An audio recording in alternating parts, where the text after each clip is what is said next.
হ্যাঁ, ভিডিওতে তাই দেখা যাচ্ছে। ভিডিওতে এখনো এখনো যদি আপনি ভিডিও দেখেন, কিছু কিছু ভিডিও আপনি দেখবেন, আমি ভিডিও দেখেছি, যদি আপনি চান তাহলে আমি এটা কালেক্ট করে দিতে পারি।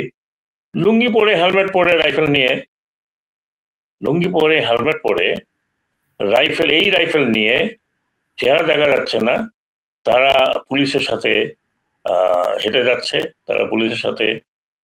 আপনি এখনো দেখেন, শুধু এই রাইফেল না, অন্যান্য আর্মস নিয়েও আপনার সিভিল ড্রেস এবং মাথায় হেলমেট, তারা গুলি করছে, এগুলো এখনো পাওয়া যাবে, এখনো পাওয়া যাচ্ছে। তাহলে স্যার, মানে সরকার ধরেন আপনাকে এই কথাটা আপনি বলার পরে আপনাকে সরিয়ে দিল, ফলে মানুষের মনে কিন্তু একটা সন্দেহ দানা বেঁধেছে। এখন পর্যন্ত গত 4.5 মাসে কিন্তু এই বিষয়ে কোনো তদন্ত হলো না। কারণটি কি? এগুলি তো মানুষের জানার অধিকার আছে, মানুষের কাছে তো এই তথ্যগুলি থাকা দরকার যে কারা ছিল, তাদের উদ্দেশ্য তো কি ছিল। আর সরকারের তো আর লাশের দরকার ছিল না, লাশের দরকার ছিল কাদের, এবং কারা এইভাবে করে পুলিশের পোশাক পরে, পুলিশের অস্ত্র নিয়ে এই কাজগুলো করেছে, সেই তদন্তটি হওয়া কি অনেক বেশি জরুরি নয় স্যার? না, শুধু যে তারা করেছে তা নয়, পুলিশও ছিল, সেটা তো পুলিশ নিজেও বলছে। এখন তো অনেক অনেক পুলিশকে অ্যারেস্ট করা হয়েছে, অনেককে চাকরিচ্যুত করা হয়েছে। আমি বলছি যে তাদের সাথে এরাও ছিল, এবং এরা বেশিরভাগ ডানে বামে, এই যে বাচ্চাকে গুলি করা, ওইদিকে গুলি করা, আপনি যদি দেখেন যাত্রাবাড়ির অবস্থা দেখেন, আপনি আশুলিয়ার দিকে দেখেন, পুলিশও যেমন ছিল, তেমনি পুলিশের ভিতরে এই ধরনের পোশাক পরা লোকও ছিল। তো আমি যেটা বলতে চাচ্ছিলাম সেটা হলো যে যারা পুলিশ, তাদের কাছে আমি চিনতে পারবো, অ্যাকাউন্ট করতে পারবো, তাদের কাছে রাইফেল আছে। কিন্তু যারা পুলিশ না, পুলিশের পোশাকের লোকজন ছিল, তাদেরকে এই রাইফেল কে দিয়েছে? পুলিশ দিয়েছে না অন্য কেউ দিয়েছে? এটাই হচ্ছে লোকের প্রশ্ন। আবার এটা নিয়ে অনেক কথা হয়েছে। আমি মনে করি যে সরকার কেন এই জিনিসটা তদন্ত করে বের করছে না, কিভাবে এই অস্ত্রগুলি অন্য মানুষের হাতে গেল? হয়তো তদন্ত করবে, এটা তো এমন কোনো কিছু নয় দৌড়িয়ে চলে যাচ্ছে, কারণ ভিডিও আছে, আছে, হয়তো তদন্ত করবে, বাট প্রায়োরিটি তো এখন অন্যরকম। আমি তো বলতে পারবো না হোম মিনিস্ট্রির প্রায়োরিটি কোনটা, ল অ্যান্ড অর্ডারটাই হচ্ছে বড় প্রায়োরিটি।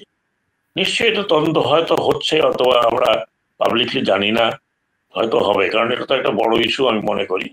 এটা হয়তো হবে। ল অ্যান্ড অর্ডার যদি সবচেয়ে বড় প্রায়োরিটি হয়ে থাকে, আমরা দেখি ল অ্যান্ড অর্ডারই এখন সবচেয়ে খারাপ অবস্থায়। ধরেন সচিবালয়ে আগুন থেকে শুরু করে প্রতিদিনই কোথাও না কোথাও কাউকে পিটিয়ে মারা হচ্ছে, অগ্নিসংযোগ করা হচ্ছে, ছিনতাই, এগুলি অনেক, লুটপাট অনেক বেড়ে গেছে। তো ল অ্যান্ড অর্ডারের ব্যাপারে খুব কঠোর অবস্থান কি এখন পর্যন্ত সরকার নিতে পেরেছে?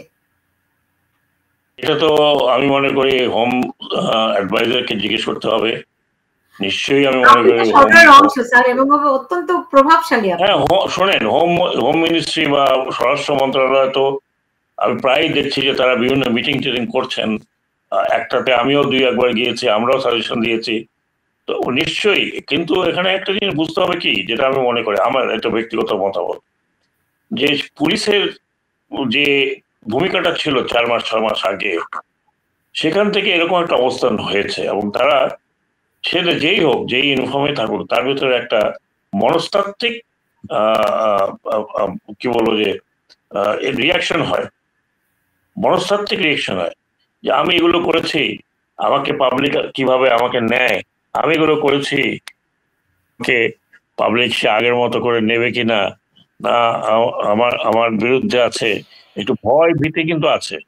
যেই কারণে পুলিশ আগের মতো অ্যাকশন, আগে কি ছিল, আগে পুলিশ তো ফ্রি ছিল, মারো, ডান্ডা মারো, পা ভাঙো, গুম করো, অ্যারেস্ট করো, হ্যাঁ, নন বেলেবল চার্জ লাগাও। সেই জায়গা থেকে পুলিশ কিন্তু আপনি দেখেন, এখন আপনি 4 মাসে আমার মনে হয় না, অন্তত আমার কানে আসেনি যে কেউ গুম হয়েছে, পুলিশ গুলি মেরেছে, পুলিশ লাঠিচার্জ করেছে। একটা ইনসিডেন্স ডেফিনেটলি হয়েছে, কিন্তু ওই রকম কি আছে? স্টিল হেলমেট নিয়ে বেধড়ক মার, তাদের সাথে ছাত্রলীগ ঢোকানো, তাদের সাথে যুবলীগ ঢোকানো, এগুলো তো এখন হচ্ছে না। তো সেই জায়গাতে তার মানে হচ্ছে যে পুলিশ এখন অনেক সংযত হয়ে গেছে যে তারা কিভাবে বিহেভিয়ার করবে, এবং সেই কারণে, আর আমাদের দেশে একটা, আমরা তো খুব সুশৃঙ্খল জাতি বলতে মনে হয় না। আমরা সবকিছুতে অত্যন্ত তাড়াতাড়ি হতাশ হই। আমরা আমরা মনে করি যে ও 4 মাসে 15 বছর 16 বছরে যত জঞ্জাল আছে 4 মাসে কেন ঠিক করতে পারলো না? হ্যাঁ, আমি সবসময় বলি এখন তো জাদুর চেরাগ নাই আমাদের হাতে যে ঘোষণা দিলাম হয়ে গেল। আমি তো বললাম আপনাকে যে অতীতের যে নিপীড়নের একটা রিজিম ছিল সেটার থেকে বের হওয়ার জন্য গত 3 মাস এক ধরনের সফট সমস্ত কিছুতে আমরা অত্যন্ত কি বলবো সফট হ্যান্ডলিং হয়েছে, কিন্তু সেটা আপনি দেখছেন যে আস্তে আস্তে আস্তে আস্তে কিন্তু সেই সফট হ্যান্ডলিং থেকে আস্তে আস্তে আমরা একটু অন্যরকম যাচ্ছি। বিশেষ করে আমি মনে করি আমার ব্যক্তিগত মতামত যে একটা রেড লাইন ড্র হয়ে গেল। রেড লাইন কোনটা ড্র হলো?